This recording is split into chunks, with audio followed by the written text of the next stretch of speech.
All right, the Kings. What a great night. Kids singing the national anthem, skydiving display to honor the flag. John, the real football night in America is on Fridays, not Sundays. I'm telling you, Kings hosting Anderson, Ashton Kohler with the ball. Ashton Kohler without the ball. Anderson recovers the fumble for a little bit. Rosh Paris now has the ball. Rosh Paris now doesn't have the ball. Jake Styliski, love your name, kid, did it all on defense tonight. But you're asking Keenan, where's the offense? Where's the big plays? I got you, big boy. Remember Ashton Kohler, this is his run for redemption right here. Enough cutbacks to run his own company. Finally taken down just outside the 1-yard line. Great run by the quarterback. Maybe playing receiver too. Nakeeman Williams meets Jimmy O'Toole at the goal line. Sorry, Jimmy. You met the turf right after that. Kings 35-16 winner against Anderson. Okay, from Kings to Reading, the Blue Devils taking on Deer Park. Yellow took the place of some blue last night. Time to tackle childhood cancer. It was a fundraising event. Take a look at this throw. Reading's Cole Baker, high and deep. When it re-enters, it hits Marcus Fledge in mid-stride. Reading gets the early lead. Deer Park is a program, though, on the rise. Remember what the basketball team did last winter. Undefeated. Aaron Conover. He's a good-looking sophomore who gets down the field before getting pushed out of bounds.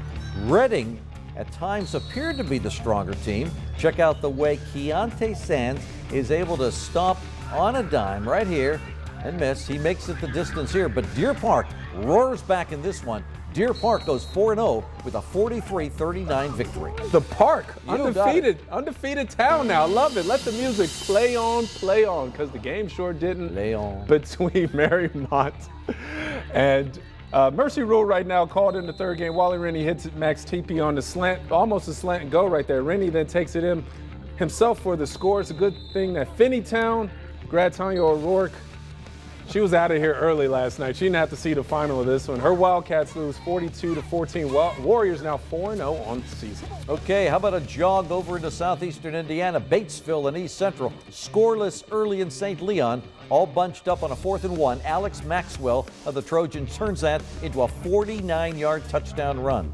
Batesville drove the ball 80 yards later in that first quarter.